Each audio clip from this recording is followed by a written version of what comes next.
आप सभी लोगों का स्वागत करता हूं दोस्तों। पिछले सप्ताह से हम लोग राष्ट्रीय परिदृश्य को पढ़े और अब हम लोग अंतर्राष्ट्रीय घटनाक्रम के बारे में एक वार्षिक अध्ययन के रूप में पढ़ रहे हैं, जो हमारे इस वर्ष जो भी एग्ज़ाम होने वाले हैं, एसएससी हो, बैंक हो, यूपीपी हो, रेलवे हो, एसआई हो, उन सब के लिए बिल्कुल और बेहद खास महत्वपूर्ण ये है और यहाँ से सवाल आना बिल्कुल तय है। मैं आपसे वादा आपको दिला सकता हूँ कि ज़रूर यहाँ से आएगा। आप एक बार इसको पढ़िए ज़रूर, और जो भी इधर एग्ज़ाम होगा वहाँ से सवाल बिल्कुल आने हैं, क्योंकि हम लोग पूरे एक साल के करंट को बहुत सरलता से समराइज कर रहे हैं और छात्र शैली में, है ना, बिल्कुल पन्नों में लिख करके और आप तक पहुंचाया जा रहा है। मैं बोल रहा हूं, आप सुन रहे हैं और फिर आप इसका स्क्रीनशॉट रख रहे होंगे। तो शुरुआत करते हैं आज की खबरों के बारे में कि जो खबर रही भारत और ओमान की। ये 2023 की खबर है। भारत के में ओमान के सुल्तान हैथम बिन तारिफ की भारत की पहली राजकीय यात्रा संपन्न किया और इस दौरान भारत ओमान में संयुक्त डाक टिकट जारी किए गए और इस डाक टिकट पर एक तरफ भारत का नृत्य और एक तरफ ओमान का लोक नृत्य दिखाया गया। भारत का डांडिया रास और ओमान का अल रज़ा नृत्य दिखाया गया। वहीं दूसरी तरफ इस डाक टिकट के पृष्ठभूमि पर भारत के जयपुर का हवा महल और ओमान का निजवा किला भी दर्शाया गया है। ये दोनों बातें आपको ध्यान में रखना है। आगे हम लोग बढ़ते हैं अगली खबर की तरफ।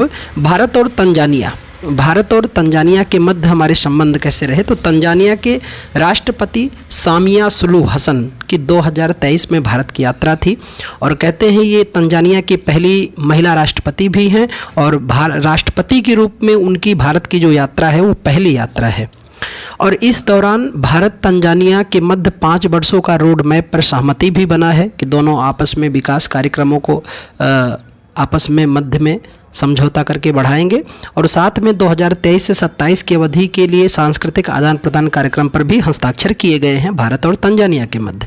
फरवरी 2024 में सूरज कुंड मेला जो आयोजित होता है फरीदाबाद में, हरियाणा में, तो सूरज कुंड में अंतर्राष्ट्रीय शिल्प मेले में तंजानिया को भागीदार देश के रूप में भी आमंत्रित किया गया था। यह भी खबर आपको ध्यान में रखना है। और आखिरी हम लोग बात करते हैं कि Tanzania international big cats alliance में शामिल होने की घोषणा भी कर दिया है। साथ में उसने वैश्विक ईंधन गठबंधन में शामिल होने की भी घोषणा किया है और तंजानिया के राष्ट्रपति को JNU डायरेक्टेड मानद उपाधि से सम्मानित किया गया। जो JNU विश्वविद्यालय है वहाँ से उन्हें डायरेक्टेड के मानद उपाधि से भी सम्मानित किया गया है। किसको? तंजानिया के राष्ट्रपति को।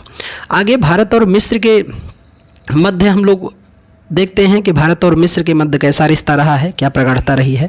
तो भारत और मिस्र के मध्य 75वीं रिश्तों को लेकर 75वीं वर्षगांठ मनाई गई और मिस्र के राष्ट्रपति अब्देल फतेह अल सीसी 2023 में भारत के गणतंत्र दिवस पर मुख्य अतिथि के रूप में शामिल भी हुए थे। प्रधानमंत्री नरेंद्र मोदी जी भी 2023 में पहली बार मिस्र की यात्रा भी संपन्न किया था और मोदी जी को वहां का ऑर्डर ऑफ द नाइल मिस्र का सर्वोच्च सम्मान भी दिया गया है। सम्मान पाने वाले पहले भारतीय भी बने हैं नरेंद्र मोदी जी। आगे हम लोग चर्चा में बात करते हैं भारत और अमेरिका का। दुनिया का शायद कहते हैं सबसे बड़ा व्यापारिक देश यही माना जाता है और सबके बीच ये शायद ये नहीं चाहता कि दुनिया में अमन और शांति चलती रहे, इसलिए एक न दूसरे देश के मध्य विवाद उत्पन्न भी करवाता है और अब बीच में अपना व्यापार ये जारी रखता है। कौन? अमेरिका। तो भारत अमेरिका की बात करें तो प्रधानमंत्री मोदी जी ने 2023 में अमेरिका की राजकीय यात्रा किया था और अमेरिका की उनकी ये पहली आधिकारिक राजकीय यात्रा थी। इसके पूर्व वो 6 बार भी अमेरिका की यात्रा कर चुके हैं, पर यह पहली राजकीय यात्रा थी। और पीएम मोदी ने 9वें अंतर्राष्ट्रीय योगा दिवस समारोह में नेतृत्व में शामिल हुए थे। कहाँ पर? अमेरिका में। और अमेरिका कांग्रेस को संयुक्त बैठक संबोधित किया है उन्होंने और यह संबोधन उनका दूसरा था। पहला संबोधन उन्होंने 2016 में किया था। इन खबरों के साथ ध्यान यह रखना है आगे की बातें कि पीएम मोदी ने इस यात्रा के दौरान आर्टेमिस समझौते पर हस्ताक्षर भी किया है और भारत हस्ताक्षर करने वाला दुनिया का 17वां देश बन चुका है। यह खबर भी चर्चा में रही है। अब बात करते हैं अपने पड़ोसी देश भारत भूटान का रिश्तों के बारे में क्या ताल्लुकात रहे हैं और क्या खबरें रही हैं। तो भूटान के नरेश जिग्मे खेसर नामग्याल वांगचुक की भारत आधिकारिक यात्रा उन्होंने संपन्न किया। इस दौरान उन्होंने नई दिल्ली, असम और महाराष्ट्र का भी दौरा किया है। भारत जो है भूटान की 13वीं पंचवर्षीय योजना में सहयोग हेतु सहमत हो गया है कि हम आपके 13वीं पंचवर्षीय योजना में आपको मदद करेंगे। साथ में भारत और भूटान के सहयोग से मांगछेंदू, मोस्ट इम्पॉर्टेंट है, इसे खूब पूछा गया है, मांगछेंदू जल विद्युत परियोजना का निर्माण किया जा रहा है जो 720 मेगावाट का होगा। और साथ में भारत और भूटान के मध्य एक ऐतिहासिक परिवर्तन के रूप में सीमा पारीय रेल लिंक निर्माण का प्रस्ताव भी रखा गया है। और कहते हैं ये प्रस्ताव जो होगा ये जोड़ेगा